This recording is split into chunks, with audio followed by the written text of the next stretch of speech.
എല്ലാവർക്കും എന്റെ പ്രണാമം. प्रणाम बाबा कृष्णा जी।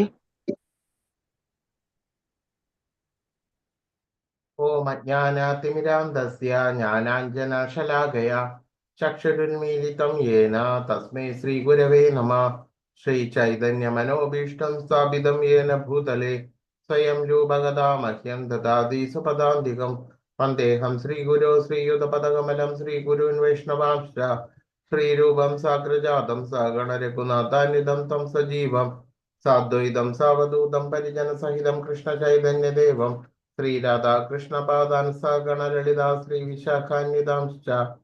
നമ ഓം വിഷ്ണുപാദായ കൃഷ്ണപ്രേഷ്ഠായ ഭൂതലേ ശ്രീമതേ ഭക്തിവേദാന്ത സ്വാമിനേ ഇതി നാമിനേ. നമസ്തേ സാരസ്വതേ ദേവേ ഗൗരവാണി പ്രചാരിണേ സർവവിശേഷ ശൂന്യവാദി പാശ്ചാത്യദേശതാരിണേ. പാഞ്ചാകൽപതരുഭ്യശ്ച കൃപാ സിന്ധുഭ്യേവ ച പതിതാനാം പാവനേഭ്യോ വൈഷ്ണവേഭ്യോ നമോ നമഃ. ഹേ കൃഷ്ണ കരുണാ സിന്ധോ ദീനബന്ധോ ജഗൽപദേ ഗോപേശ ഗോപിക കാന്ത രാധ കാന്ത നമോസ്തുതേ. സപ്തകാഞ്ചന ഗൗരാംഗീ രാധേ വൃന്ദാവനേശ്വരി വൃഷഭാനുസുതേ ദേവി പ്രണമാമി ഹരിപ്രിയേ. ജയ ശ്രീകൃഷ്ണ ചൈതന്യ പ്രഭു നിത്യാനന്ദ ശ്രീ അദ്വൈത ഗദാധര ശ്രീവാസാദി ഗൗരഭക്തവൃന്ദ. ഹരേ കൃഷ്ണ കൃഷ്ണ കൃഷ്ണ ഹരേ ഹരേ ഹരേ രാമ രാമ രാമ ഹരേ ഹരേ. ഹരേ കൃഷ്ണ കൃഷ്ണ കൃഷ്ണ ഹരേ ഹരേ ഹരേ രാമ രാമ രാമ ഹരേ ഹരേ. ഹരേ കൃഷ്ണ കൃഷ്ണ കൃഷ്ണ ഹരേ ഹരേ ഹരേ രാമ രാമ രാമ ഹരേ ഹരേ. ഹരേ കൃഷ്ണ കൃഷ്ണ കൃഷ്ണ ഹരേ ഹരേ ഹരേ രാമ രാമ രാമ ഹരേ ഹരേ. ഹരേ കൃഷ്ണ. ഇന്ന് അധ്യായം 16 ദേവാസുര ഭാവങ്ങൾ.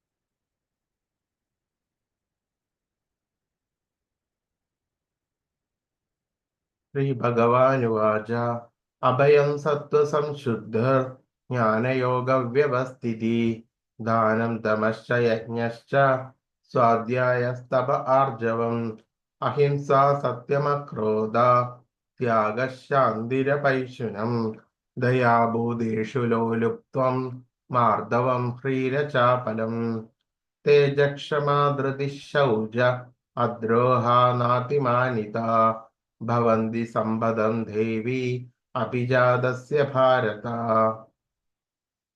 പരമാദിവ്യോത്തമ പുരുഷൻ പറഞ്ഞു, ഹേ ഭാരത, നിർഭയത, അസ്തിത്വത്തിന്റെ ശുദ്ധി, ആധ്യാത്മിക ജ്ഞാനനിഷ്ഠ, ദാനം, ആത്മനിയന്ത്രണം, യജ്ഞം, വേദപഠനം, തപസ്, ലാളിത്യം, അഹിംസ, സത്യം, ക്രോധമില്ലായ്മ, ത്യാഗം, ശാന്തി, പരദൂഷണത്തിൽ വെറുപ്പ്, സർവജീവജാലങ്ങളോടും കാരുണ്യം, ലോഭമില്ലായ്മ, മൃദുല സ്വഭാവം, വിനയം, സ്ഥിര നിശ്ചയം, തേജസ്, ക്ഷമ, ധൈര്യം, ശൗചം, അസൂയരാഹിത്യം, ബഹുമതിക്കുള്ള വാഞ്ച ഇല്ലായ്മ, ഇവയെല്ലാം ദിവ്യ പ്രകൃതിയാൽ അനുഗ്രഹീതരായിട്ടുള്ള ആ ദൈവികതയുള്ളവർക്കുള്ള ഗുണങ്ങളാണ്.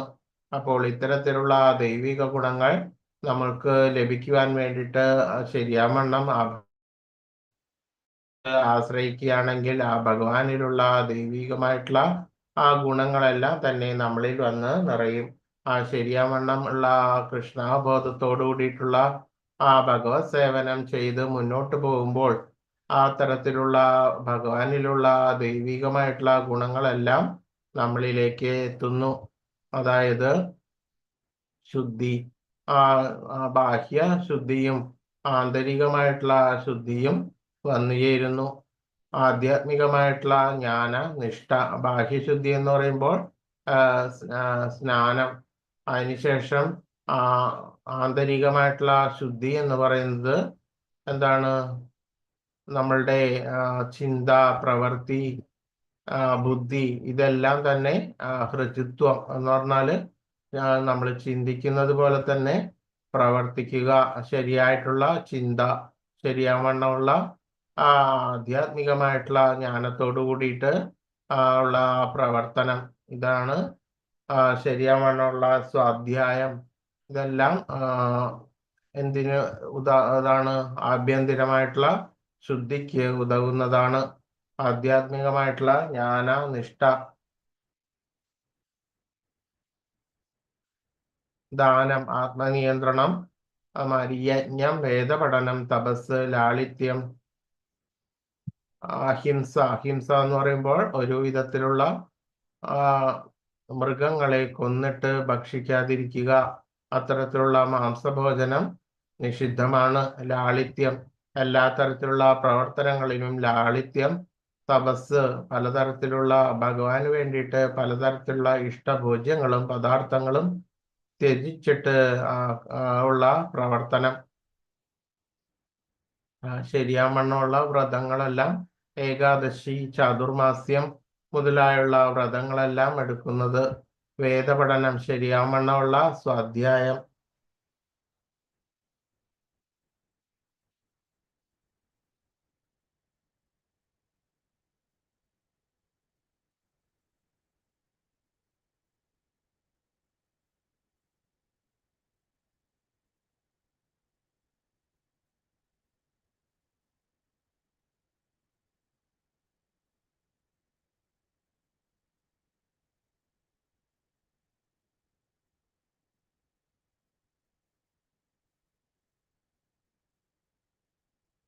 അഹിംസ, അങ്ങനെ സത്യം, ശരിയാവണ്ണമുള്ള സത്യത്തോടു കൂടിയിട്ടുള്ള പ്രവർത്തനം. ക്രോധമില്ലായ്മ, എല്ലാ പലതരത്തിലുള്ള ദ്വന്ദ്ങ്ങളിൽ കൂടെ സഞ്ചരിച്ചാലും ക്രോധമില്ലാത്ത അവസ്ഥ, ത്യാഗം, ശരിയാവണ്ണമുള്ള ത്യാഗം, പലതരത്തിലുള്ള ഭോഗേച്ഛകളോടും അത്തരത്തിലുള്ള പ്രവർത്തനങ്ങളോടും സർവതരത്തിലുള്ള പദാർത്ഥങ്ങളോടും എല്ലാം തന്നെ വിമുഖതയും, അതുമാതിരി തന്നെ കിട്ടിയ പദാർത്ഥങ്ങളെല്ലാം തന്നെ ഭഗവാന്റെ സന്തോഷത്തിന് വേണ്ടി സമർപ്പിക്കുക, ഇതെല്ലാം ത്യാഗമാണ്. പരദൂഷണത്തിൽ വെറുപ്പ്, ശരിയാവണ്ണമുള്ള കൃഷ്ണാബോധത്തോടു കൂടിയിട്ട് മുന്നോട്ട് നീങ്ങുമ്പോൾ ഭൗതികമായിട്ടുള്ള വസ്തുക്കളോടും അവയുടെ പ്രതികരണങ്ങളോടും നമുക്ക് സ്വാഭാവികേന തന്നെ ഉദാസീനത്വം വരും. അപ്പോൾ അതുകൊണ്ട് ആ തരത്തിലുള്ള മറ്റുള്ളവരെ ദുഷിക്കുന്നത്, ഈ രീതിയിലുള്ള പ്രവർത്തനങ്ങളെല്ലാം സ്വാഭാവികമായിട്ടും നിലയ്ക്കുന്നു. സർവജീവജാലങ്ങളിലും കാരുണ്യം, ലോഭമില്ലായ്മ, അത്യാഗ്രഹം ഇല്ലായ്മ, മൃദുല സ്വഭാവം, വിനയം, സ്ഥിരനിശ്ചയം, ശരിയായിട്ടുള്ള നിശ്ചയദാർഢ്യത്തോടു കൂടിയിട്ടുള്ള പ്രവർത്തനം, തേജസ്, ക്ഷമ, ധൈര്യം, ശൗചം, അസൂയരാഹിത്യം, ബഹുമതിക്കുള്ള വാഞ്ച ഇല്ലായ്മ, ഇതെല്ലാം ദിവ്യപ്രകൃതിയാൽ അനുഗ്രഹീതരായിട്ടുള്ള ദൈവികത ഉള്ളവർക്കുള്ള ഗുണങ്ങളാണ്. ദംഭോദർപ്പോഭിമാനശ്ച ക്രോധപാരുഷ്യമേവ ച അജ്ഞാനം ചാഭിജാതസ്യ പാർത്ഥസംഭാതമാസുരീം. ഹേ പാർത്ഥ, ഗർവം, അഹങ്കാരം, അഭിമാനം, ക്രോധം, പാരുഷ്യം, അജ്ഞാനം എന്നിവ അസുര ഗുണങ്ങളാണ്. അപ്പോൾ അതിന്റെ നേരെ എതിർദിശയിലുള്ള മിഥ്യാഹങ്കാരത്തോടു കൂടിയിട്ട് നമ്മൾ പ്രവർത്തിക്കുകയാണെന്നുണ്ടെങ്കിൽ ഇത്തരത്തിലുള്ള ദുർഗുണങ്ങളെല്ലാം സ്വാഭാവികേന വന്ന് നിറയുന്നു. മിഥ്യാഹങ്കാരത്തോടു കൂടിയിട്ടുള്ള ചിന്തയും പ്രവർത്തനവും നമ്മളിൽ ഗർവവും അഹങ്കാരവും അഭിമാനവും തരത്തിലുള്ള പ്രവർത്തനങ്ങൾ ചെയ്യുമ്പോൾ അതിൽ വിഘാതമായിട്ട് നിൽക്കുന്നവരോട് ക്രോധവും പാരുഷ്യവും അജ്ഞാനവും എല്ലാം തന്നെ വന്ന് ഭവിക്കും. അപ്പോൾ ഇത്തരത്തിലുള്ള ഗുണങ്ങളെല്ലാം, ഇത്തരത്തിലുള്ള ദുർഗുണങ്ങൾ അസുര ഗുണങ്ങളാണ്. ദേവി സമ്പദ്വിമോക്ഷായ നിബന്ധായ സുരീമത ആശുച സമ്പദം ദേവി അഭിജാതോസി പാണ്ഡവ. അഭൗതിക ഗുണങ്ങൾ മുക്തിസാധകങ്ങളും അസുര ഗുണങ്ങൾ ബന്ധന കാരണങ്ങളുമാണ്. പാണ്ഡുനന്ദന, ദൈവിക ഗുണങ്ങളോടെ പിറന്നവനായതുകൊണ്ട് നീ ദുഃഖിക്കേണ്ട. അപ്പോൾ അഭൗതികമായിട്ടുള്ള ഭഗവാനെ വിശ്വസിച്ച് ആശ്രയിച്ചിട്ട് ആ കൃഷ്ണാബോധത്തോട് കൂടി മുന്നോട്ട് നീങ്ങുമ്പോൾ സർവ്വവിധത്തിലുള്ള സൽഗുണങ്ങളും നമ്മളിൽ വന്ന് നിറയുന്നു. അതല്ലാതെ ആ മിഥ്യാഹങ്കാരത്തോടു കൂടിയിട്ട് ഭോഗേച്ഛയോടും ആസക്തിയോടു കൂടിയിട്ടും പ്രവർത്തികളിൽ ഏർപ്പെട്ട് കഴിഞ്ഞാല് സ്വാഭാവികേന തന്നെ ആസുരികമായിട്ടുള്ള ദുർഗുണങ്ങളും നമ്മളിൽ വന്ന് നിറയുന്നു. അത് ബന്ധന ഹേതുവും ആകുന്നു. അപ്പോൾ ശരിയാമണ്ണ കൃഷ്ണബോധത്തോടു കൂടിയിട്ട് മുന്നോട്ട് പോകുമ്പോൾ സൽഗുണങ്ങൾ നിറയുമെന്ന് മാത്രമല്ല, അത്തരത്തിലുള്ള പ്രവർത്തനമെല്ലാം എന്തായിരിക്കും, ഗുണാതീതമായിട്ടുള്ള അവസ്ഥയിലേക്ക്, അതായത് അതീന്ദ്രിയ അവസ്ഥയിലേക്ക് നമ്മളെ എത്തിക്കുകയും തന്മൂലം ഭഗവത് ധാമത്തിലേക്ക് എത്തുകയും ചെയ്യുന്നു.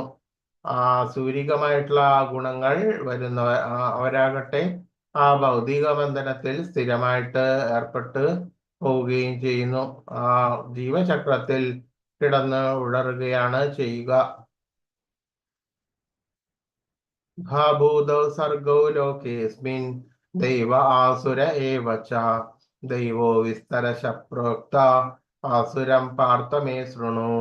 ഹേ പാർത്ഥ, ഈ ലോകത്തിലുള്ള എല്ലാ സൃഷ്ടികളും ആസുരികം ദൈവികം എന്നീ രണ്ട് വിഭാഗങ്ങളിൽ ഒന്നിൽപ്പെടും. ഞാൻ ദൈവിക ഗുണങ്ങളെ പറ്റി വിസ്തരിച്ചു പറഞ്ഞുവല്ലോ, ഇനി ആസുരികമായിട്ടുള്ളവയെ വിവരിക്കാം. അപ്പോൾ ഇപ്പോൾ കാണുന്ന ഈ ലോകത്ത് രണ്ട് രീതി മാത്രമാണ് ജീവിക്കാൻ വേണ്ടിയിട്ട് സാധിക്കുന്നത്. ഏതൊക്കെയാണ്?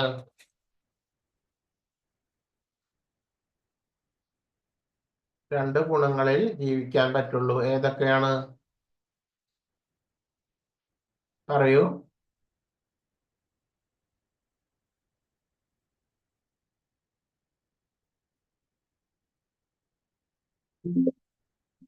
ദൈവിക ഗുണങ്ങളും ആസുരിക ഗുണങ്ങളും. അങ്ങനെ ഈ രണ്ട് ഗുണങ്ങളിൽ നിങ്ങൾക്കാണ് അതിന്റെ ഓപ്ഷൻ. എങ്ങനെയാണ്? നിങ്ങളാണ് അത് തിരഞ്ഞെടുക്കേണ്ടത്, ഏത് രീതിയിലാണ് ജീവിക്കേണ്ടത് എന്നുള്ളത്, അല്ലാതെ വേറെ ആരുമല്ല. അപ്പോ ശരിയാമണ്ണം കൃഷ്ണബോധത്തോടു കൂടിയിട്ട് പ്രവർത്തന നിരതരായിട്ട് ഉള്ള ആളുകൾക്ക് ശരിയാമണ്ണം ആ ഭഗവത് ഗുണങ്ങളെല്ലാം വന്നു നിറയുകയും ആനന്ദത്തോടു കൂടിയിട്ട് ജീവിക്കാൻ സാധിക്കുകയും ചെയ്യുന്നു. അതല്ലാത്ത പക്ഷം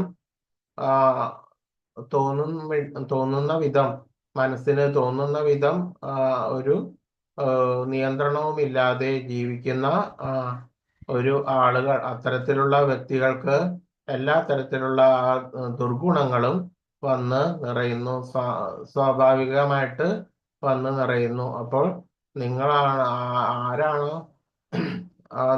ശരിയാവണ്ണം ജീവിക്കണം എന്ന് ഇച്ഛിക്കുന്നുണ്ടെങ്കിൽ അവരാണ് നിശ്ചയിക്കേണ്ടത് ഏത് രീതിയിൽ പോകണം എന്നുള്ളത്.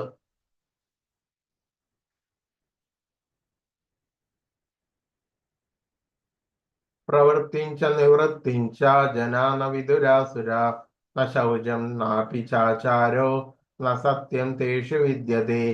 ചെയ്യേണ്ടതെന്തെന്നോ ചെയ്യരുതാത്തതെന്തെന്നോ അസുര സ്വഭാവികൾക്ക് അറിഞ്ഞുകൂടാ. വിശുദ്ധിയോ നല്ല പെരുമാറ്റമോ സത്യസന്ധതയോ അവർക്ക് ഇല്ല. അപ്പോൾ തോന്നുംപടി ജീവിക്കുകയാണെങ്കിൽ പലതരത്തിലുള്ള ആസുര സ്വഭാവങ്ങളും അതുമാതിരി ഭൗതികമായിട്ടുള്ള ആളുകളുമായിട്ടുള്ള ആ സംസർഗം, ദുസംസർഗം, ഇതെല്ലാം കൂടി വന്നു കഴിഞ്ഞാല് പലതരത്തിലുള്ള വിശുദ്ധിയോ നല്ല പെരുമാറ്റമോ സത്യസന്ധതയോ ഒന്നും അത്തരത്തിലുള്ള ആളുകളിൽ നിന്ന് പ്രതീക്ഷിച്ചുകൂടാ. അസത്യം അപ്രതിഷ്ഠം തേ ജഗദാഹുരനീശ്വരം അപരസ്പരസംഭൂതം കിമന്യ കാമഹൈതുകം. ഈ പ്രപഞ്ചം അസത്യവും അടിസ്ഥാനരഹിതവുമാണെന്നും അതിന് നിയന്താതാവായി ഒരു ഈശ്വരനില്ലെന്നും അവർ പറയുന്നു. ലൈംഗിക അഭിലാഷം മാത്രമാണ് ഇതിന്റെ ഉൽപ്പത്തിക്ക് കാരണമെന്നും കാമമല്ലാതെ മറ്റൊന്നും കാരണമായിട്ടില്ലെന്നും ആണ് അവർ പറയുന്നത്. അപ്പോൾ എന്താണ്? പലതരത്തിലുള്ള ഇത്തരത്തിലുള്ള ഭൗതിക സംസർഗം കൊണ്ട് പലതരത്തിലുള്ള ഭോഗത്തിനും ആസക്തിക്കും ഇച്ഛയ്ക്കും വേണ്ടിയിട്ട് പലതരത്തിലുള്ള ദുഷ്ടപ്രവർത്തികളും വികർമ്മങ്ങളും എല്ലാം ചെയ്ത് മുന്നോട്ട് പോകുന്ന ആളുകൾ അത്തരത്തിൽ മരിക്കുകയും അവരുടെ ജീവിതത്തിന് അവരുടെ ഇച്ഛയ്ക്കൊത്തവണ്ണം രണ്ടാമതും വീണ്ടും പിറക്കുകയും ചെയ്യുന്നു. അപ്പോൾ ഇതിന്റെ ഈ പാപപ്രതികരണങ്ങളെല്ലാം ഏത് സമയത്തും ഏത് കാലത്തും ഇത്തരത്തിലുള്ള വ്യക്തികൾ അനുഭവിക്കേണ്ടതായിട്ട് വരും. അപ്പോൾ അത്തരത്തിലുള്ള മൂഢന്മാർ എന്താണ് ചിന്തിക്കുന്നത്? ലൈംഗിക അഭിലാഷം മാത്രമാണ് ജീവന്റെ ഉൽപ്പത്തിക്ക് ഹേതു, അതല്ലാതെ യാതൊന്നുമില്ലെന്നും ആണ് അവർ കരുതുന്നത്.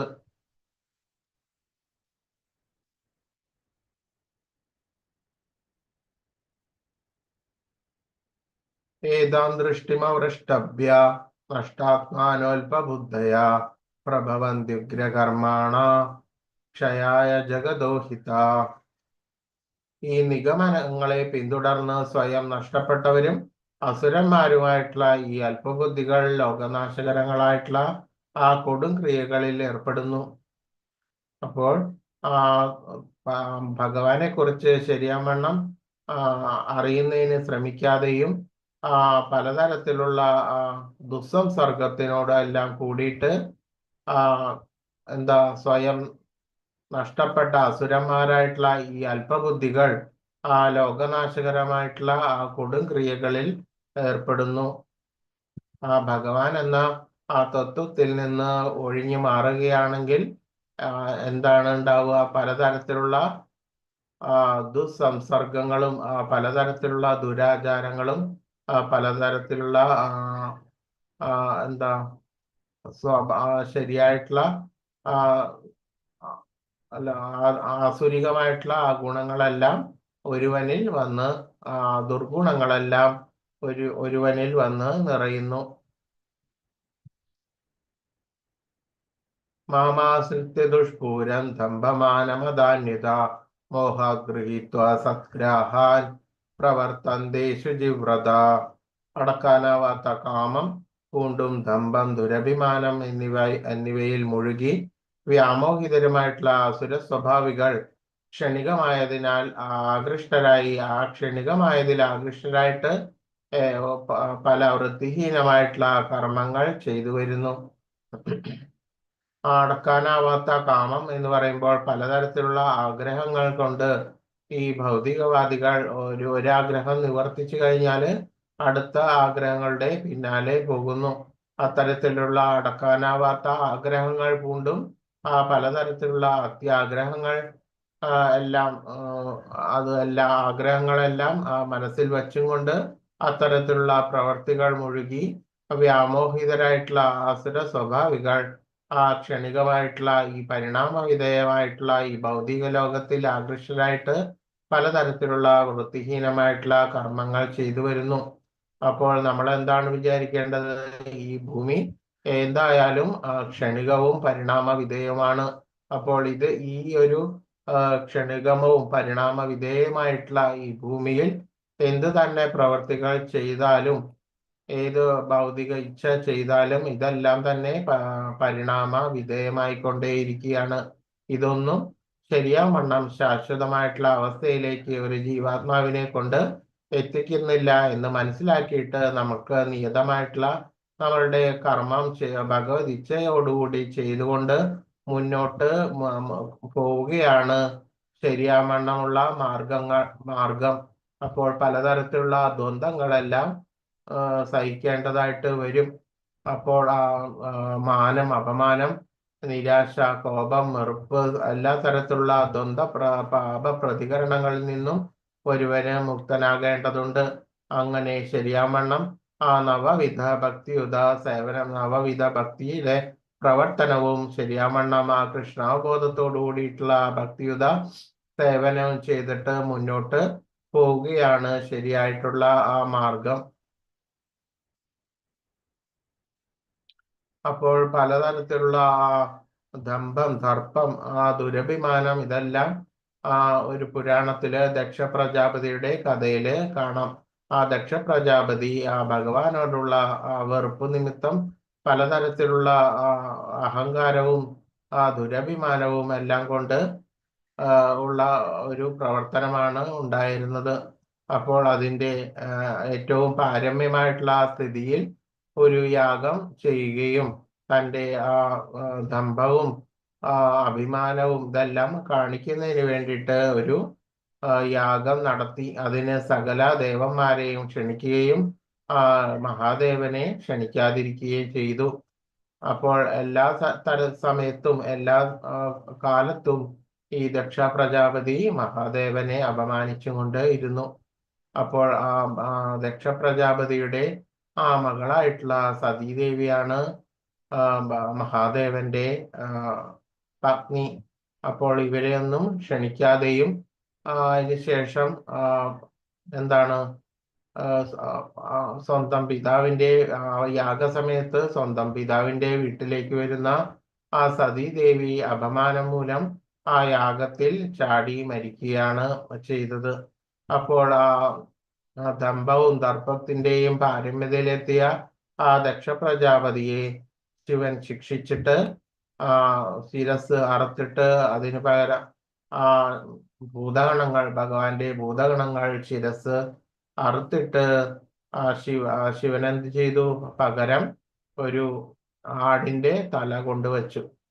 അപ്പോൾ ഈ എല്ലാവർക്കും ഇത്തരത്തിലുള്ള ദുർഗുണങ്ങൾ അഹങ്കാരം ഇല്ല ഒക്കെ കൂടി മുന്നോട്ട് പോകുന്ന ആളുകൾക്ക് അധപ്പതനം അഥവാ നാശമാണ് ഫലം. ഇന്ദ്രിയ സന്ദർഭമാണ് മനുഷ്യിക സംസ്കാരത്തിന്റെ പ്രധാന ആവശ്യമെന്നവർ കരുതുന്നു. അക്കാരണത്താൽ ജീവിത അവസാനം വരേക്കും അളവറ്റ വ്യാകുലതയോടെ കഴിഞ്ഞുകൂടേണ്ടതായും വരുന്നു. അനേകായിരം ആഗ്രഹങ്ങളുടെ വലക്കെട്ടിലകപ്പെട്ട കാമക്രോധങ്ങൾക്ക് അധീനരായി സുഖഭോഗങ്ങൾക്കായി അന്യായമായിട്ടെങ്കിലും അവർ ധനം സമ്പാദിക്കുന്നു. അപ്പോൾ ഇന്ദ്രിയ സന്ദർഭമാണ് ശരിയാമണ്ണ ഭൗതിക ലോകത്തിലെ പലതരത്തിലുള്ള ആഗ്രഹങ്ങളാണ് ഭോഗേച്ഛയാണ് പ്രധാനമായിട്ടും ആവശ്യമെന്ന് അവർ കരുതുന്നു. അക്കാരണത്താൽ ജീവിതാവസാനം വരെയും അളവറ്റ വ്യാകുലതയോടെ കഴിഞ്ഞു വരികയും ചെയ്യുന്നു. അപ്പോൾ പലതരത്തിലുള്ള ഭോഗ ഇച്ഛയോടുകൂടിയിട്ടും ആസക്തിയോടുകൂടിയിട്ടും മുന്നോട്ട് പോകുമ്പോൾ അവർക്ക് ഒരു തരത്തിലുള്ള ആനന്ദവും ലഭിക്കുകയില്ല. ആ ക്ഷണികമായിട്ടുള്ള തുച്ഛമായിട്ടുള്ള ആനന്ദം അതാണ് ശരിയായിട്ടുള്ള ആനന്ദം എന്ന് അവർ കരുതുന്നു. എന്നിട്ട് അവർ ശരിയായിട്ടുള്ള ശാശ്വതമായിട്ടുള്ള ആനന്ദത്തിന്റെ പിറകെ പോകുന്നു. എങ്ങനെയാണ്? പിന്നെയും പിന്നെയും വളരെയധികം ആസക്തിയോടുകൂടിയിട്ട് പ്രവർത്തനങ്ങളിൽ ഏർപ്പെട്ട് അതിലാണ് ശരിയാവണ്ണമുള്ള ആനന്ദം ഇരിക്കുന്നത്, ഹാപ്പിനെസ് ഇരിക്കുന്നത് എന്ന് കരുതിയിട്ട് പലതരത്തില് ഉള്ള പ്രവർത്തനങ്ങൾ ചെയ്തിട്ട് മുന്നോട്ട് പോകുന്നു. എങ്കിൽ പോലും ശരിയായിട്ടുള്ള ആ ആനന്ദത്തിന്റെ ഇരിപ്പിടം എവിടെയാണ് വരുന്നത്? ഭഗവാനിലാണ് ശരിയായിട്ടുള്ള ആനന്ദത്തിന്റെ ഇരിപ്പിടം. അതുകൊണ്ട് ശരിയാവണ്ണ ഭഗവാനെ ഭജിച്ചും സ്മരിച്ചും കീർത്തിച്ചും മുന്നോട്ട് നിയതമായിട്ടുള്ള പ്രവൃത്തി ചെയ്യുന്നവർക്കാണ് ഈ ഇഹലോകത്തിൽ ശരിയായിട്ടുള്ള ആനന്ദം ഉണ്ടാകുന്നത്. അതല്ലാത്ത പക്ഷം ഈ തരത്തിലുള്ള കാമക്രോധങ്ങൾക്ക് അധീനരായിട്ട് സുഖഭോഗങ്ങൾക്കായിട്ട് ഉള്ള അവർ അന്യായമായിട്ടും വികർമ്മ പ്രവർത്തനങ്ങളെല്ലാം ചെയ്ത് ധനം സമ്പാദിച്ചിട്ട് മുന്നോട്ട് പോകുന്നു. അസുര സ്വഭാവി ഇങ്ങനെ വിചാരിക്കുന്നു, ഇന്നെനിക്ക് ഇത്രയേറെ ധനമുണ്ട്, എൻ്റെ പദ്ധതിക്ക് അനുസരിച്ച് ഞാൻ ഇനിയും ധനം ആർജിക്കും. ഇത്ര ധനം എനിക്കിപ്പോഴുമുണ്ട്, അത് ഭാവിയിൽ കുടുങ്ങി ഇത് ഭാവിയിൽ കൂടി വരികയും ചെയ്യും. അയാൾ എൻ്റെ ശത്രുവാണ്, ഞാൻ അയാളെ കൊന്നു, ഇനിയുള്ള ശത്രുക്കളെയും ഞാൻ കൊല്ലും. ഞാൻ എല്ലാറ്റിൻ്റെയും ഉടമയും സുഖിയുമാണ്, എല്ലാം തികഞ്ഞവനും ബലവാനും സന്തുഷ്ടനും സമ്പന്നനുമാണ്. കുലീനരായിട്ടുള്ള ബന്ധുക്കളുണ്ട് എനിക്ക് എന്നോളം ശക്തിമാനും സന്തോഷവാനായിട്ട് ആരുണ്ട്? ഞാൻ യാഗങ്ങൾ അനുഷ്ഠിക്കും, ദാനം ചെയ്യും, സന്തോഷിക്കും എന്നെല്ലാം ഓർത്ത് അവർ അജ്ഞാനത്താൽ മോഹിതരാകുന്നു. അപ്പോൾ പലതരത്തിലുള്ള ഭോഗേച്ഛയ്ക്കും പലതരത്തിലുള്ള ആസക്തിയോടുകൂടിയിട്ടുള്ള പ്രവർത്തനങ്ങൾ ചെയ്ത് മുന്നോട്ട് പോകുന്ന ആളുകൾ പല വിധത്തിലുള്ള വികർമ്മ പ്രവർത്തനങ്ങളിലൂടെ ധനം സമ്പാദിക്കുകയും അതിന്റെ ആ മോടി കാണിക്കുന്നതിന് വേണ്ടിയിട്ട് പലതരത്തിലുള്ള യാഗങ്ങൾ ദേവപൂജകളെല്ലാം ചെയ്യുകയും സ്ട്രെങ്ത് ബന്ധുക്കളുടെ സ്ട്രെങ്ത് ഇതെല്ലാം കണ്ടിട്ട് അതാണ് യഥാർത്ഥമായിട്ടുള്ള ആനന്ദമെന്ന് ആ തരത്തിലുള്ള ദുർബുദ്ധികൾ വിചാരിക്കുന്നു. തികഞ്ഞ ബലവാനും സന്തുഷ്ടനും സമ്പന്നനുമാണ് എന്ന് വിചാരിക്കുന്നു. എങ്കിൽ പോലും അവർ ഒരിക്കലും കിട്ടിയ ഭോഗത്തിനും പദാർത്ഥത്തിലും സംതൃപ്തനാകാതെ പിന്നെയും പിന്നെയും പദാർത്ഥങ്ങൾ ലഭിക്കുന്നതിനും ഭോഗങ്ങൾക്കും സുഖങ്ങൾക്കും പിന്നാലെ പിന്നാലെ പോയിക്കൊണ്ടിരിക്കുന്നു. അപ്പോൾ പലതരത്തിലുള്ള യാഗങ്ങളും യജ്ഞങ്ങളും ഇത്തരക്കാരും അനുഷ്ഠിക്കും. എന്തിനു വേണ്ടിയിട്ടാണ്? മറ്റുള്ളവരെ കാണിക്കുവാൻ വേണ്ടിയിട്ട്. തൻ്റെ പണവും ആളുകളുടെ സ്ട്രെങ്ത്, കൂടെ നിൽക്കുന്ന ആളുകളുടെ ഡെത്ത്, ഇതെല്ലാം കാണിക്കുന്നതിന് വേണ്ടിയിട്ടാണ് അവർ ഇത്തരത്തിലുള്ള യാഗങ്ങളും പൂജകളും എല്ലാം അനുഷ്ഠിക്കുന്നത്. ദാനങ്ങളെല്ലാം നടത്തുന്നത് തനിക്ക് ഇത്തരത്തില് വളരെയേറെ സമ്പത്തുണ്ട് എന്ന് കാണിക്കുവാൻ വേണ്ടിയിട്ടാണ് ഇങ്ങനെയുള്ളവർ ദാനം ചെയ്യുന്നത്.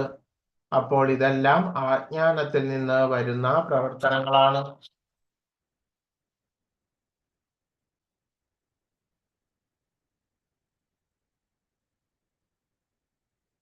അനേകചിത്ത വിഭ്രാന്ത മോഹജാല സമാവൃത പ്രസക്ത കാമഭോഗേഷു പതന്തി നരകേഷു ജൗ. ഇങ്ങനെ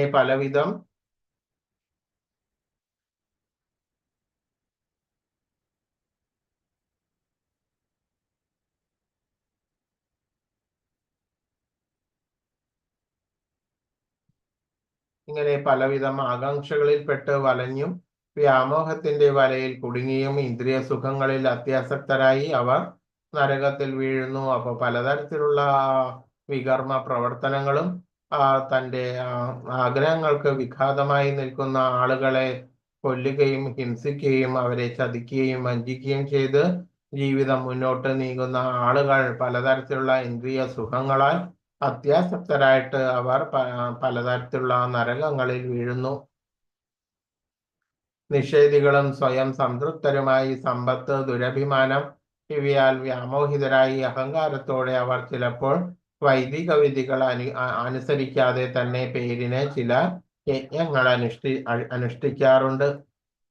അസുരന്മാർ മിഥ്യാഹങ്കാരം, ബലം, ഗർവം, കാമം, ക്രോധം ഇവയാൽ സംഭ്രാന്തരായി തങ്ങളുടെയും അന്യരുടെയും ശരീരങ്ങളിൽ കുടികൊള്ളുന്ന പരമദിവ്യോത്തമ പുരുഷനോട് ഈർഷ്യാലുക്കളായി തീർന്ന് ശരിയായിട്ടുള്ള ധർമ്മത്തെ പഴിക്കുന്നു.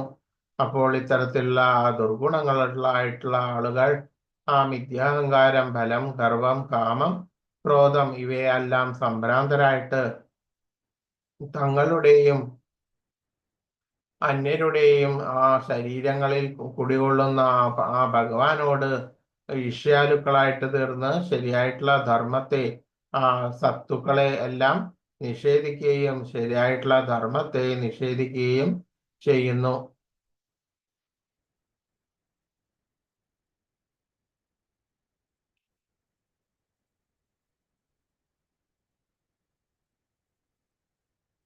താനേഹം ദിശത ക്രൂരാൻ സംസാരേഷു നരാധമാൻ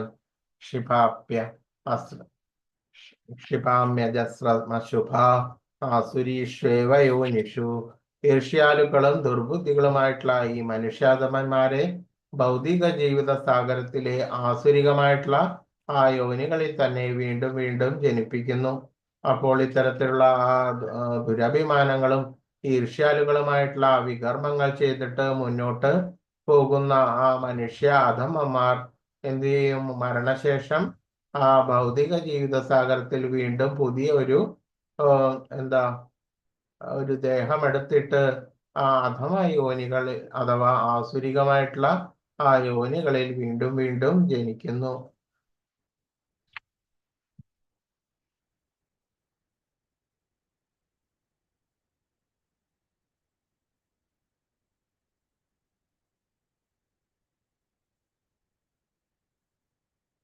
അസുര പ്രകൃതക്കാരുടെ ധനാർജന തൃഷ്ണയ്ക്ക് അതിരില്ല. അതിന് അവസാനവുമില്ല. ഇപ്പോൾ തനിക്ക് എത്ര സമ്പത്തുണ്ടെന്ന് കണക്കാക്കുകയും അത് കൂടുതൽ വർദ്ധിക്കുവാനുള്ള വഴി ആലോചിക്കുകയുമാണ് അവർ ചെയ്യുന്നത്. അത് നേടാനായി അവർ അധാർമികമായിട്ടുള്ള കൃത്യങ്ങൾ നടത്തുവാൻ മടിക്കുന്നില്ല. അയാൾ നിയമവിരുദ്ധമായിട്ടുള്ള ഈ തൃഷ്ണ ശമിപ്പിക്കുവാനായിട്ട് പലതരത്തിലുള്ള ഊഹക്കച്ചവടങ്ങളിലെല്ലാം മുഴുകുന്നു. ഭൂമിയും കുടുംബവും വീടും ബാങ്കും നിക്ഷേപവുമായിട്ട് തനിക്ക് സമ്പാദിക്കാൻ കഴിഞ്ഞിട്ടുള്ളവയാൽ വശീകൃതനായിട്ട് അയാൾ എപ്പോഴും അവയെ ഇനിയും മെച്ചപ്പെടുത്തേണ്ടത് എങ്ങനെയെന്ന് ആലോചിച്ചു കൊണ്ടേയിരിക്കും. തന്റെ കഴിവിൽ അയാൾക്ക് ദൃഢവിശ്വാസമുണ്ട്. ഈ നേട്ടങ്ങൾക്കെല്ലാം കാരണം തന്റെ മുജ്ജന്മ സുഹൃതങ്ങളാണെന്ന് അറിഞ്ഞുകൂടതാനും. തനിക്ക് അങ്ങനെ ധനം സമ്പാദിച്ചു കൂട്ടാൻ അവസരം കിട്ടിയെന്നല്ലാതെ അതിന് പിന്നിലുള്ള കാരണത്തെക്കുറിച്ച് ഒരിക്കലും ചിന്തിക്കില്ല. മുജ്ജന്മ സുഹൃതം കൊണ്ടാണ് ഇത്തരത്തിലുള്ള സമ്പത്തുകളെല്ലാം ഒരാൾക്ക് വന്നു ചേർന്നതെന്നും അത്തരത്തിലുള്ള സമ്പത്തും എല്ലാം തന്നെ ഭഗവാന്റെ ഭഗവത് സേവനത്തിന് വിനിയോഗിക്കേണ്ടത് ആവശ്യകത അത്തരത്തിലുള്ള ദുർബുദ്ധികൾക്ക് മനസ്സിലാകുന്നില്ല. അങ്ങനെ തനിക്ക് കിട്ടിയ ധനം കൂട്ടാൻ പിന്നെയും പിന്നെയും കൂട്ടുവാൻ വേണ്ടിയിട്ട് പലതരത്തിലുള്ള വികർമ്മങ്ങളില് ഏർപ്പെടുകയാണ് ചെയ്യുന്നത്. കുന്നുകൂടിയ ഈ ധനമെല്ലാം തന്റെ പ്രയത്നഫലമാണെന്നും എന്നാണ് അയാളുടെ വിശ്വാസം. അസുര സ്വഭാവികൾക്ക് സ്വന്തം പ്രയത്നശേഷിയിലല്ലാതെ കർമ്മ നിയമത്തിൽ വിശ്വസിക്കാനാവില്ല. കർമ്മ നിയമപ്രകാരം ഒരാൾ ഉത്കൃഷ്ട കുലത്തിൽ ജനിക്കുന്നതും സൗന്ദര്യം, സമ്പത്ത്, വിദ്യാഭ്യാസം എന്നിവയിൽ മുൻനിരയിലെത്തുന്നതും മുൻജന്മത്തിൽ ചെയ്ത ആ സൽക്കർമ്മങ്ങളുടെ ഫലമായിട്ടാണ്. ഇവയൊക്കെ ആകസ്മികമായിട്ട് വന്നു ചേരുന്നതോ അല്ലെങ്കിൽ തന്റെ കഴിവുകൊണ്ട് നേടാവുന്നതോ ആണ് ആസുര സ്വഭാവികൾ കരുതുന്നത്. തന്റെ പ്രയത്നത്തിന്റെ ഫലമായിട്ടാണ് ഇത്തരത്തിലുള്ള കർമ്മങ്ങൾ സ്വാഭാവികേനമായിട്ട് നമ്മളിൽ വന്നു ചേരുന്നത് എന്നാണ് അവർ കരുതുന്നത്. എങ്കിലും എന്താണ് ശരിയായിട്ടുള്ള സൽക്കർമ്മം, മുൻപ് ചെയ്ത സൽക്കർമ്മത്തിന്റെ ഫലമായിട്ടാണ് ഈ ഒരു ജന്മത്തിൽ പലതരത്തിലുള്ള സമ്പത്തുകളും പ്രശസ്തിയും എല്ലാം ഉണ്ടാകുന്നത് എന്ന് ഇത്തരത്തിലുള്ള അല്പബുദ്ധികളായിട്ടുള്ള ആളുകൾക്ക് മനസ്സിലാകുന്നില്ല.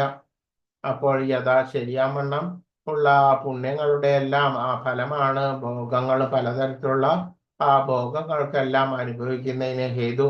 എങ്കിലും ഇത്തരത്തിലുള്ള പദാർത്ഥങ്ങളും ഭോഗങ്ങളും എല്ലാം കൃഷ്ണന്റെ സേവനത്തിന് വേണ്ടിയിട്ട് വിനിയോഗിക്കുകയാണ് ശരിയായിട്ടുള്ള ധർമ്മം. എങ്കിൽ പോലും ആസുരികമായിട്ടുള്ള ഗുണങ്ങളുള്ള തരത്തിലുള്ള രീതിയിൽ ചിന്തിക്കുന്ന ആളുകൾ വിചാരിക്കുന്നു തന്റെ പ്രയത്ന ഫലമായിട്ടാണ് ഇത്തരത്തിലുള്ള പണവും പ്രശസ്തിയും എല്ലാം തനിക്ക് വന്ന് ചേർന്നിട്ടുള്ളത് എന്ന്. തന്നോട് എതിർക്കുന്ന ഏതൊരാൾക്കും ശത്രു ആണ് അയാൾ. ആസുര സ്വഭാവികൾ അനേകം പേരുണ്ട്. ഓരോരുത്തരും മറ്റെല്ലാവരുടെയും എല്ലാം വിരോധിയായിരിക്കും. ഈ ശത്രുതയ്ക്ക് ക്രമേണ ആഴം കൂടും. വ്യക്തികൾ തമ്മിലുള്ള വൈരം വർദ്ധിച്ച് കുടുംബങ്ങൾ തമ്മിലും പിന്നീട് വർഗങ്ങൾ തമ്മിലും ക്രമേണ രാഷ്ട്രങ്ങൾ തമ്മിലുമായിട്ട് ഈ വൈരം വളർന്നു വരും. അതുകൊണ്ടാണ് ലോകത്തിലെങ്ങും നിരന്തര കലഹവും യുദ്ധവും നടമാടുന്നത്. ആസുര പ്രകൃതിയിലുള്ള ഓരോ മനുഷ്യനും വിചാരിക്കുന്നു മറ്റുള്ളവരെയെല്ലാം ബലി കഴിച്ചും തനിക്ക് സസുഖം ജീവിക്കാൻ കഴിയുമെന്ന്. തങ്ങൾ തന്നെയാണ് പരമേശ്വരൻ അഥവാ തങ്ങളാണ് എല്ലാത്തിലും ഉത്കൃഷ്ടൻ എന്ന് അവർ കരുതുന്നു. അപ്പോൾ അങ്ങനെയുള്ളവരെന്ത് വിചാരിക്കും? നീ എന്തിനാണ് മറ്റുള്ളവരുടെ അടുത്ത് ഈശ്വരനെ തേടുന്നത്? നീ തന്നെ ഭഗവാൻ തന്നെയാണ് എന്നാണ് അവരുടെ വിചാരം. ഈശ്വരനിൽ വിശ്വസിക്കേണ്ട, ഈശ്വരനെ മറന്നേക്കൂ എന്നൊക്കെ തരത്തിലുള്ള മൂഢമായിട്ടുള്ള ജൽപ്പനങ്ങളെല്ലാം അവരിൽ നിന്ന് ഉണ്ടാകും. തന്നെ പോലെയോ അതിലധികമോ ധനവും സ്വാധീന ശക്തിയുമുള്ളവരുമായിട്ട് അങ്ങനെയുള്ള അവരായിട്ടാണ് അവരുടെ ചങ്ങാത്തം. വേറെ ചിലരുമായിട്ട് പതിവായി കാണുന്നുണ്ടെങ്കിൽ കൂടി അവർ തന്റെ നിലയിലെത്തിയിട്ടില്ല എന്നതാണ് അവരുടെ വിശ്വാസം. അങ്ങനെയുള്ളവരെ അവർ വകവയ്ക്കുന്നില്ല. ഉത്കൃഷ്ട ലോകത്തിലേക്കുള്ള പ്രയാണത്തെ സംബന്ധിച്ചാകട്ടെ യജ്ഞങ്ങളുടെ സാർത്ഥകമായി അയാള് നിരാകരിക്കും. തങ്ങൾക്ക് പ്രത്യേകമായിട്ടുള്ള ഒരു യജ്ഞപ്രക്രിയ കണ്ടുപിടിക്കാമെന്നും ഉപരിലോകത്തിൽ എത്താമെന്നുള്ള പലതരത്തിലുള്ള മിഥ്യാഹങ്കാരത്തോടുകൂടിയുള്ള പ്രവർത്തനങ്ങളെല്ലാം അയാൾ തുടർന്നു കൊണ്ടേയിരിക്കും. അസുര സ്വഭാവികൾ ആ രീതിയിലാണ് അവർ വിചാരിക്കുന്നത്. ഇതിനു പറ്റിയ ഉദാഹരണമാണ് രാവണൻ. വേദഹിതങ്ങളായിട്ടുള്ള യജ്ഞങ്ങളൊന്നും കൂടാതെ ഏതു ഉപരിലോകത്തിലും ചെന്നേറാൻ സഹായിക്കുന്ന സോപാനം പടുത്തുയർത്താൻ അയാൾക്ക് പരിപാടിയുണ്ടായിരുന്നു. ഇക്കാലത്തുമുണ്ട് പലതരത്തിലുള്ള യന്ത്രങ്ങൾ നിർമ്മിച്ച് ഉത്കൃഷ്ടമായിട്ടുള്ള അന്യഗ്രഹങ്ങളിൽ എത്താൻ ശ്രമിക്കുന്ന ആസുരികമായിട്ടുള്ള പ്രവർത്തികൾ പ്രാകൃതക്കാർ. സംഭ്രാന്തിയുടെ ഉദാഹരണങ്ങൾ ആണിവർ. അറിയാതെ തന്നെ നരകത്തിലേക്ക് ഇക്കൂട്ടർ വീഴുകയാണ്. ഇവരുടെ മോഹജാലം എന്ന പദം അർത്ഥവത്താകുന്നു. ജാലം എന്നാൽ വല. വലയിൽപ്പെട്ട മത്സ്യങ്ങളിൽ എന്ന പോലെയാണ് അവരുടെ സ്ഥിതി. പുറത്തു കടക്കാൻ കഴിയാതെ എന്നാണ് സൂചന. അപ്പോൾ ശരിയാവണ്ണം ഭഗവാനെ തന്നെ ആശ്രയിച്ചിട്ട് നിയതമായിട്ടുള്ള പ്രവർത്തികൾ ചെയ്തിട്ട് മുന്നേറുകയാണ് ശരിയാവണ്ണം ഓരോരുത്തരും ചെയ്യേണ്ടത്. ശരിയാവണ്ണമുള്ള ഭക്തിയുത സേവനത്തോടു കൂടിയിട്ടുള്ള പ്രവർത്തനമാണ് നമ്മൾ ഓരോരുത്തരും ചെയ്യേണ്ടത്.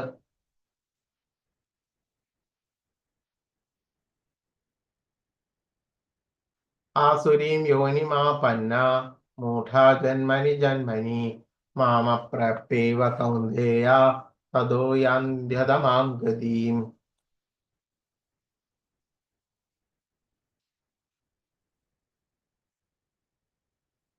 ഹേ കുന്തിപുത്ര, ആസുര ജീവ ഗണങ്ങളിൽ അനേകം തവണ ജന്മമെടുത്ത ശേഷം ഇത്തരക്കാർ ഒരിക്കലും എൻ്റെ അടുത്തേക്ക് വരുന്നില്ല. ക്രമേണ അധികം നീചങ്ങളായ തലത്തിലേക്ക് താഴപ്പെടുന്നു. അപ്പോൾ ഈ മിഥ്യാഹങ്കാരത്തോടു കൂടിയിട്ട് പലവിധത്തിലുള്ള പ്രവർത്തനങ്ങൾ ചെയ്തിട്ട് ആ ജീവാത്മാവിന്റെ ബോധം കലുഷിതമാക്കി വീണ്ടും അവർ ആ ഗുണസംയോഗത്താൽ വീണ്ടും അതിനെ ഇച്ഛയ്ക്കൊത്തവണ്ണം പലതരത്തിലുള്ള ശരീരമെടുത്തിട്ട് ഈ ജീവചക്രത്തിൽ കടന്ന് ഉഴലുന്നു. ഒരിക്കലും ഭഗവാന്റെ അടുത്തേക്ക് തിരിച്ച് എത്തുന്നില്ല. ഭഗവാൻ കരുണാമൂർത്തിയാണ്. എങ്കിലും ആസുര പ്രകൃതിക്കാർ അവരിൽ ഒരിക്കലും ഭഗവാൻ കനിയുകയില്ല. അപ്പോൾ എന്താണ് അതിന് കാരണം? അവരുടെ പ്രവൃത്തി തന്നെയാണ് അതിന് കാരണം.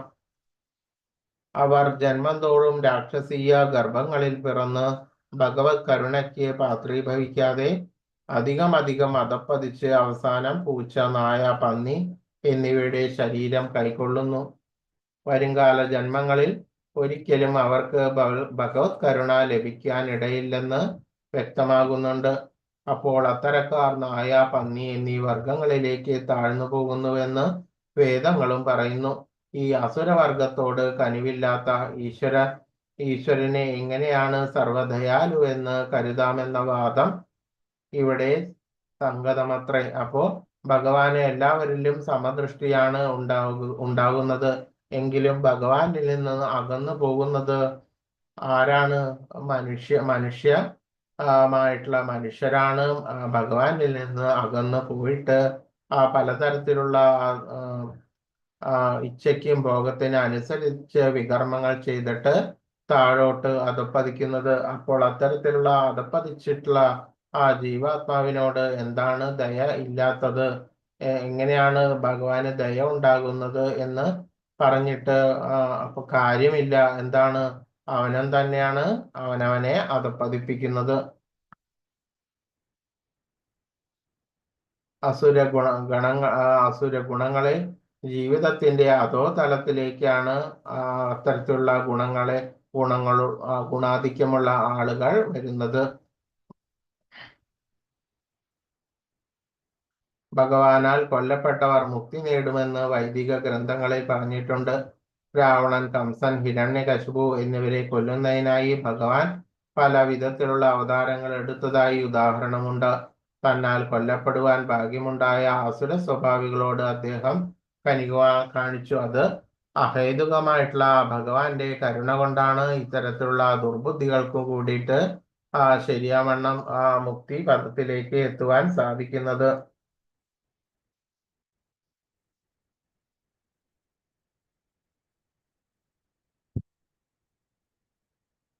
ത്രിവിധം നരകസ്യേതം ദ്വാരം നാശനമാത്മന കാമക്രോധസ്തഥാ ലോഭ സദാമേതത്രയം ത്യജേത്. നരകത്തിന് കവാടങ്ങൾ മൂന്നുണ്ട്: കാമം, ക്രോധം, ലോഭം. ബുദ്ധിയുള്ള ഏവരും ഇവയെ ഉപേക്ഷിക്കണം, കാരണം ഇവ ആത്മാവിന്റെ അധപ്പതനത്തിന് വഴിതെളിക്കും.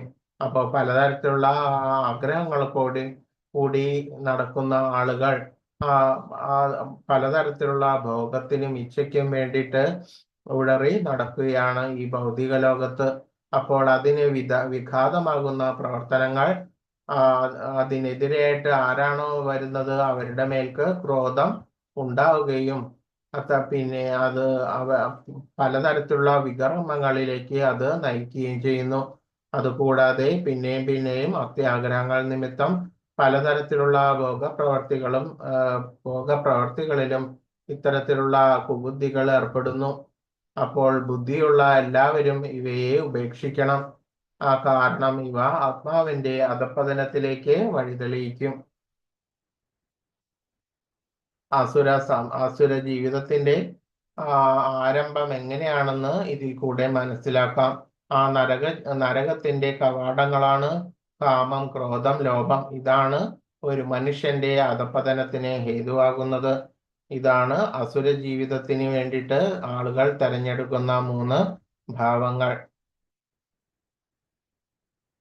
ആസുരികമായിട്ടുള്ള നിലയിലേക്ക് വഴുതി വീഴാൻ ഇഷ്ടപ്പെടാത്ത ബുദ്ധിമാനായിട്ടുള്ള ഒരാൾ ഈ 3 വഴികളിൽ നിന്നും വിട്ടുനിൽക്കണം. ഈ ഭൗതിക ശൃംഖലയിൽ നിന്ന് മോചനം നേടാനാവാത്ത വിധം ആത്മാവിന് അത് ദോഷം ചെയ്യും.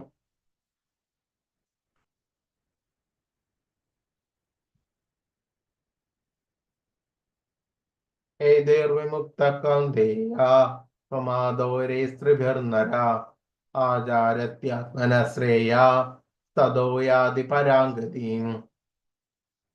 കുന്തിപുത്ര, ഈ 3 നരകദ്വാരങ്ങളിൽ നിന്ന് രക്ഷ പ്രാപിച്ചവർ ആത്മസാക്ഷാത്കാരത്തിന് ഉതകുന്ന കർമ്മങ്ങൾ ചെയ്ത് ക്രമേണ പരമപദത്തിലേക്ക് എത്തുന്നു. അപ്പോൾ ഈ 3 ദുർഗുണത്തിൽ നിന്നും രക്ഷ നേടിയവർ, ഈ നരകദ്വാരത്തിൽ നിന്ന് രക്ഷ പ്രാപിച്ചവർ ആത്മസാക്ഷാത്കാരത്തിന് ഉതകുന്ന ആ കർമ്മങ്ങൾ ചെയ്തുകൊണ്ട് ക്രമേണ ഭഗവാന്റെ പദത്തിലേക്ക് എത്തുന്നു. മനുഷ്യൻ കാമം, ക്രോധം, ലോഭം എന്നീ 3 ശത്രുക്കളെ പറ്റി കരുതലോടെ ഇരിക്കണം. ഒരാൾ കാമക്രോധ ലോഭങ്ങളിൽ നിന്ന് എത്ര ഒഴിഞ്ഞു നിൽക്കുന്നുവോ അത്രത്തോളം അയാളുടെ ജീവിതം പരിശുദ്ധമായി തീരും. പിന്നെ വൈദിക സാഹിത്യങ്ങളിൽ പറയുന്ന ആ നിയമ നിബന്ധനകളെ അയാൾക്ക് അനുസരിക്കാൻ കഴിയും. മനുഷ്യ ജീവിത നിയന്ത്രണത്തിലുള്ള ഈ പ്രമാണങ്ങളെ സ്വീകരിച്ചുകൊണ്ട് ക്രമേണ ആധ്യാത്മികമായിട്ടുള്ള ഉന്നതിയിലേക്ക് ഉയരാം. ഇങ്ങനെ കൃഷ്ണാവബോധം വരെ എത്താൻ ഭാഗ്യമുണ്ടായവന് വിജയം സുനിശ്ചിതം തന്നെയാണ്. മനുഷ്യനെ വിശുദ്ധിയുടെ തലത്തിലേക്ക് എത്താനാണ് വൈദിക സാഹിത്യങ്ങൾ കർമ്മത്തിന്റെയും തത്പ്രതികരണത്തിന്റെയും വഴി നിർദ്ദേശിച്ചിട്ടുള്ളത്. കാമക്രോധ ലോഭങ്ങളെ ഉപേക്ഷിക്കലത്രേ ഈ പദ്ധതിയുടെ മുഖ്യ അടിസ്ഥാനം. ഈ പ്രക്രിയയെക്കുറിച്ച് പൂർണ്ണമായിട്ടുള്ള അറിവ് നേടിയവർ ആത്മസാക്ഷാത്കാരത്തിന്റെ അത്യുന്നതങ്ങളിലേക്ക് ഉയരാം. ഭക്തിയുത സേവനം കൊണ്ട് പൂർണ്ണതയാർന്നതാണ് ആത്മസാക്ഷാത്കാരം. ഈ ഭക്തിയുത സേവനം ബദ്ധനായ ജീവന്റെ മോചനം ഉറപ്പുവരുത്തുന്നു. അതുകൊണ്ട് വൈദിക മതപ്രകാരം ജീവിതത്തിലെ 4 ആശ്രമങ്ങളും ചതുർവർണ്ണ വ്യവസ്ഥകളും നിലവിൽ വന്നത്. സമൂഹത്തിലെ വ്യത്യസ്ത ജാതി വിഭാഗങ്ങൾക്ക് അനുയോജ്യമായിട്ടുള്ള വ്യത്യസ്ത നിബന്ധനകളുണ്ട്.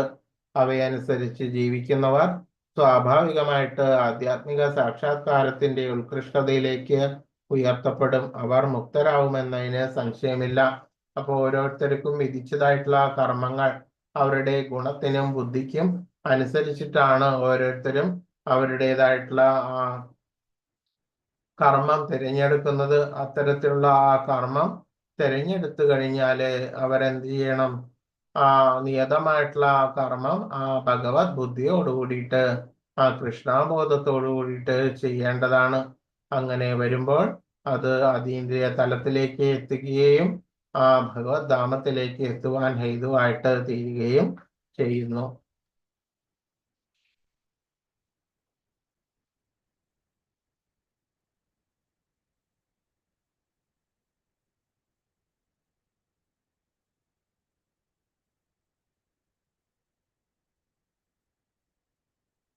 മനുഷ്യൻ കാമം, ക്രോധം, ലോഭം എന്നീ 3 ശത്രുക്കളെ പറ്റി കരുതലോടെ ഇരിക്കണം. ഒരാൾ കാമ, ക്രോധ, ലോഭത്തിൽ നിന്ന് എത്ര ഒഴിഞ്ഞു നിൽക്കുന്നുവോ അത്രത്തോളം അയാളുടെ ജീവിതം പരിശുദ്ധമായി തീരും. പിന്നെ വൈദിക സാഹിത്യങ്ങളിൽ പറയുന്ന നിയമനിബന്ധനകൾ അനുസരിക്കാൻ അയാൾക്ക് കഴിയും. മനുഷ്യ ജീവിത നിയന്ത്രണത്തിനുള്ള ഈ പ്രമാണങ്ങൾ അനുസരിച്ച് അത് സ്വീകരിച്ചുകൊണ്ട് ക്രമേണ ആധ്യാത്മികമായിട്ടുള്ള ഉന്നതിയിലേക്ക് ഉയരാൻ സാധിക്കും. ഇങ്ങനെ കൃഷ്ണാവബോധം വരെ എത്താൻ ഭാഗ്യമുണ്ടായവന് വിജയം സുനിശ്ചിതമാണ്. യശാസ്ത്രവിധിമുത്സൃജ്യ വർത്തതേ കാമകാരത ന സ സിദ്ധിമവാപ്നോതി ന സുഖം ന പരാംഗതിം. ശാസ്ത്രവിഹിതങ്ങളായിട്ടുള്ള വചനങ്ങളെ കണക്കിലെടുക്കാതെ തന്നിഷ്ടം പോലെ പ്രവർത്തിക്കുന്നവർക്ക് പരിപൂർണതയോ പരമലക്ഷ്യപ്രാപ്തിയോ സുഖം പോലുമോ നേടാനാവില്ല. അപ്പോൾ എന്താണ് 4 യമനിയമങ്ങൾ എല്ലാവരും പാലിച്ചിരിക്കണം. ശരിയാമണ്ണമുള്ള ധാർമ്മികതയുടെ പില്ലർ, തൂണ് ആണ് എന്ത് ഈ യമ നിയമങ്ങൾ. അത് ഒരു ഭക്തൻ കൃത്യമായിട്ടും ചെയ്തിരിക്കണം. എന്തൊക്കെയാണ്? മീനോ മീറ്റ് ഈറ്റിംഗ് എന്ന് പറയുമ്പോൾ അഹിംസ, പലതരത്തിലുള്ള വികർമ്മങ്ങളിൽ കൂടിയിട്ട് മറ്റുള്ളവരുടെ മറ്റ് ജന്തുക്കളുടെ ദേഹം രുചിയോടെ ഭക്ഷണമാക്കുന്ന ആ പ്രവൃത്തി ഉപേക്ഷിക്കേണ്ടതുണ്ട്. അതാണ് നോ മീറ്റ് ഈറ്റിംഗ് എന്ന് പറഞ്ഞ ജന്തുജാലങ്ങളുടെ മാംസം തിന്നുന്നത് വർജിക്കണം. അമാരി ഇൻടോക്സിക്കേഷൻ, ലഹരി, കാപ്പി, ചായ, മറ്റ് ലഹരി വസ്തുക്കൾ ഇതെല്ലാം തന്നെ ഒരാള് അവരുടെ ജീവിതത്തിൽ നിന്ന് ഉപേക്ഷിക്കണം. അഹിതമായിട്ടുള്ള വിധിപൂർവമായിട്ടുള്ള ലൈംഗിക ബന്ധവും ഉപേക്ഷിക്കേണ്ടതുണ്ട്. അപ്പോൾ ശരിയായിട്ടുള്ള ഭാര്യ ഭർത്തൃ ബന്ധം എന്തിനു വേണ്ടിയിട്ടാണ്? സൽസന്താനങ്ങളുടെ ഉൽപാദനത്തിന് വേണ്ടിയിട്ടാണ്. അപ്പോൾ അത് കൃഷ്ണാബോധത്തോടു കൂടിയിട്ടുള്ള മക്കളെ അതിനു വേണ്ടിയിട്ടായിരിക്കണം യഥാർത്ഥമായിട്ടുള്ള ലൈംഗിക ബന്ധം.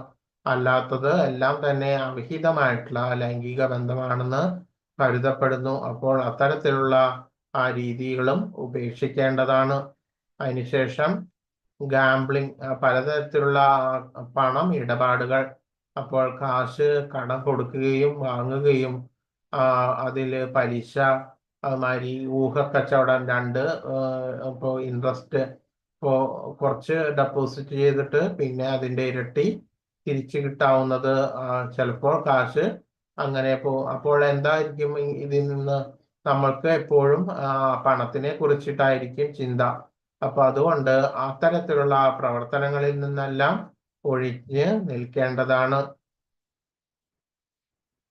അപ്പോൾ ഇത്തരത്തിലുള്ള 4 യമനിയമങ്ങൾ എല്ലാവരും പാലിക്കേണ്ടതാണ്. ഇതാണ് ധാർമ്മികതയുടെ തൂണ്, അതായത് ധാർമ്മിക ആയിട്ടുള്ള അവസ്ഥ. അപ്പൊ ഇതിൽ കൂടെയാണ് ഈ അടിസ്ഥാനമായിട്ടുള്ള ഈ ധാർമ്മികത ഒരാൾക്ക് ഇല്ലെങ്കിൽ ഇതിൽ നിന്ന് ഒരിക്കലും മുന്നോട്ട് പോകുവാൻ സാധിക്കുകയില്ല. എന്തെന്നാൽ ഒരു കെട്ടിടം നമ്മൾ മുകളിലേക്ക് കെട്ടിപ്പൊക്കുകയാണെങ്കിൽ അതിന് അടിത്തറ എപ്പോഴും വളരെ ബലവത്തായിരിക്കണം. അതുപോലെ തന്നെ ഈ ധാർമ്മികതയിൽ നിന്നാണ് ശരിയാവണ്ണം കൃഷ്ണബോധം, നവവിധ ഭക്തികളെല്ലാം തന്നെ മുന്നോട്ട് ഇതിനെ അടിസ്ഥാനപ്പെടുത്തിയിട്ടാണ് ഒരാള് മുന്നോട്ട് പോകേണ്ടത്. അപ്പോൾ ഇത്തരത്തിലുള്ള ഒരു ധാർമ്മികതകളൊന്നും തന്നെ ജീവിതത്തില് പുലർത്തിയിട്ടില്ലാത്ത ഒരാൾക്ക് ശരിയാവണ്ണമുള്ള കൃഷ്ണബോധത്തോടു കൂടിയിട്ടുള്ള പ്രവർത്തനങ്ങളിൽ ഏർപ്പെടുവാൻ സാധിക്കാതെ വരികയും അവർ ഇടയ്ക്ക് വെച്ചിട്ട് നിർത്തിയിട്ട് പോവുകയും ചെയ്യുന്നു. അവർക്ക് ശരിയാവണ്ണം അതിൽ നിന്ന് ഉന്നതി ഉണ്ടാകുകയില്ല. അപ്പോൾ തന്നെ എല്ലാ തരത്തിലുള്ള അധർമ്മികളും വികർമ്മികളും ആസുരികമായിട്ടുള്ള ഗുണങ്ങളുള്ള ദുർഗുണങ്ങളുള്ള ആൾക്കാർക്ക് എപ്പോഴും എന്താണ് വന്നിട്ടുള്ളത്? നാശം തന്നെയാണ് വന്നിട്ടുള്ളത്.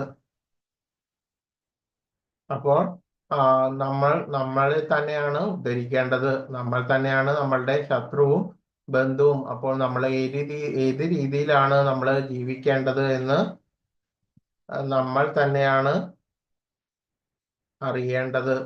ഏത് രീതിയിലാണ് ജീവിക്കണമെന്ന് നമ്മൾ തന്നെ തീരുമാനിക്കണം. തസ്മാത് ശാസ്ത്രം പ്രമാണം തേ കാര്യകാര്യ വ്യവസ്ഥിതൗ ജ്ഞാത്വാ വിധാനോക്തം കർമ്മ കർത്തുമിഹാർഹസി. എന്ത് ചെയ്യണം, എന്ത് ചെയ്യാൻ പാടില്ല എന്ന് ധർമ്മശാസ്ത്രങ്ങളുടെ അടിസ്ഥാനത്തിൽ ഒരാൾ മനസ്സിലാക്കണം. ഈ നിയമനിബന്ധനകൾ പഠിച്ചറിഞ്ഞ ശേഷം മാത്രം പ്രവർത്തിക്കുക. തന്മൂലം ക്രമേണ ഉന്നതി പ്രാപിക്കും. അപ്പോൾ ശരിയാവണ്ണം ഭക്തിയുത സേവനം ചെയ്യുന്ന ആള് ആ ശരിയാവണ്ണമുള്ള ആ ഗുരുവിന്റെ നിർദ്ദേശവും ആ വേദോക്തങ്ങളായിട്ടുള്ള ആ ശാസ്ത്രങ്ങളുടെ അടിസ്ഥാനത്തിലും ആയിരിക്കണം ചെയ്യേണ്ടത്. അതല്ലാതെ സ്വയം സ്വാതന്ത്ര്യത്തോടു കൂടിയിട്ട് ഒരു ഭക്തിയുത സേവനം എന്ന് പറഞ്ഞത് ഇല്ല. അപ്പോൾ ശരിയായിട്ടുള്ള ഗുരു ശാസ്ത്രം ഇതിനെ അടിസ്ഥാനപ്പെടുത്തിയിട്ടാണ് എന്ത് ഭക്തിയുത സേവനം മുന്നോട്ട് പോകേണ്ടത്. അങ്ങനെ ചെയ്യുമ്പോൾ അത് ക്രമേണ ഉന്നതി പ്രാപിക്കും.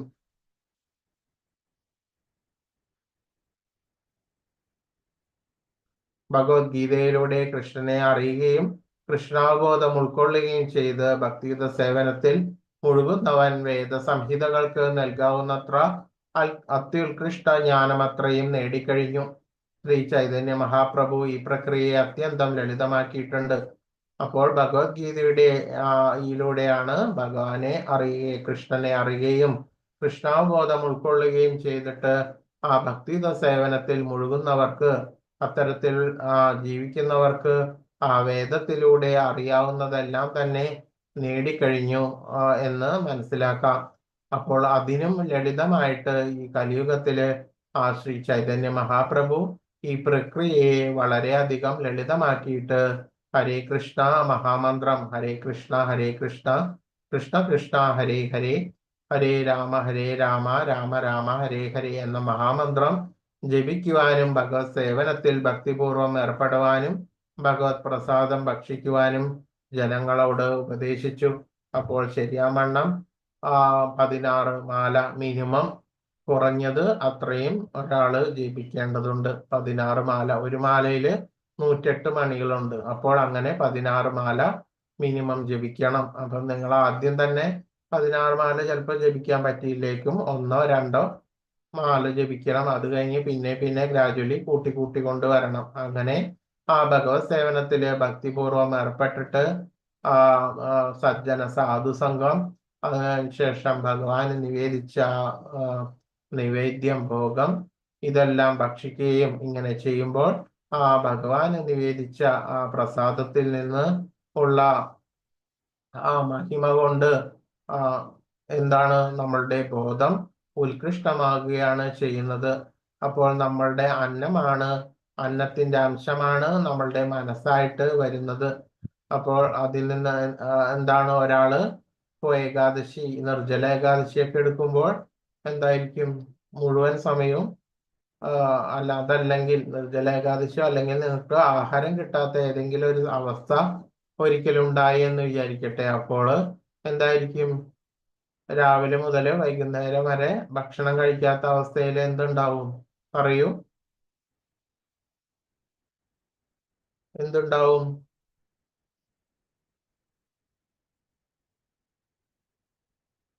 നമ്മളുടെ മനസ്സ്, ബുദ്ധി എന്നിവ എല്ലാം തളർന്നിരിക്കും. അപ്പോൾ അതിന്റെ അടിസ്ഥാനം നമ്മുടെ ഭക്ഷണത്തിൽ നിന്നാണ് എന്ത് വരുന്നത്? മനസ്സിന്റെ ബലം വരുന്നത്. അപ്പോൾ അതിൽ നിന്ന് മനസ്സിലാക്കാം ശരിയാവണ്ണമുള്ള ഭക്ഷണം, ഭഗവാന് നിവേദിച്ച ആ ഭക്ഷണം ശരിയാവണ്ണം നമ്മളുടെ ഉന്നതിയിലേക്ക് നയിക്കും. ശരിയായിട്ടുള്ള മാനസികമായിട്ടുള്ള ബോധം, മനസ്സ് ശരിയാവണ്ണമുള്ള റൈറ്റ് തിങ്കിങ്, ശരിയായിട്ടുള്ള ഡിസിഷൻ, തീരുമാനങ്ങൾ എടുക്കാൻ പറ്റിയ ഒരു മനസ്സ് നമ്മൾക്ക് ഉണ്ടാകും. ഈ ഭക്തി സാധനങ്ങളെല്ലാം നേരിട്ട് ഏർപ്പെട്ടിരിക്കുന്ന ഒരാൾ വൈദിക സാഹിത്യങ്ങളിൽ വീണ്ടും പഠിച്ചിട്ടുണ്ടെന്ന് മനസ്സിലാക്കാം. അപ്പോൾ ശരിയാവണ്ണം പിന്നെയും ഈ ഭക്തി സാധനങ്ങളിൽ ഏർപ്പെട്ടും കൊണ്ടും മുന്നോട്ട് പോവുകയാണ് എല്ലാവരുടെയും കർത്തവ്യം. ഹരേ കൃഷ്ണ കൃഷ്ണ കൃഷ്ണ ഹരേ ഹരേ, ഹരേ രാമ രാമ രാമ ഹരേ ഹരേ.